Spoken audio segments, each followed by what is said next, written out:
Les chaussures, c'est un gros problème de recyclage parce que justement, il y a énormément de matières différentes dedans, beaucoup de matières qui sont collées, qui sont assemblées entre elles. Et donc, une des problématiques qu'il y a sur ce domaine-là, c'est d'arriver à séparer ces matières-là pour pouvoir les recycler indépendamment les unes des autres.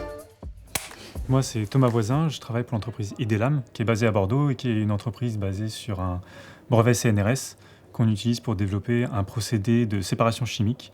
Donc on vient en fait, travers un procédé industriel, extraire les différents cols et adhésifs dans des matières complexes pour pouvoir séparer les matières et les recycler indépendamment les unes des autres.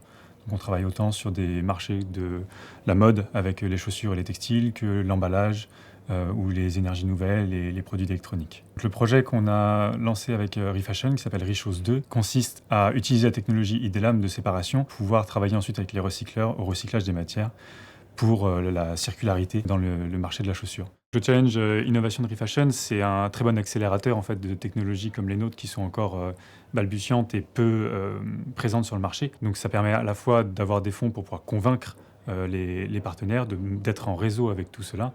Et si jamais on a le soutien d'un éco-organisme comme Refashion, c'est aussi gage de sérieux. Il y a un intérêt à cette technologie pour les metteurs en marché, les collecteurs et les recycleurs.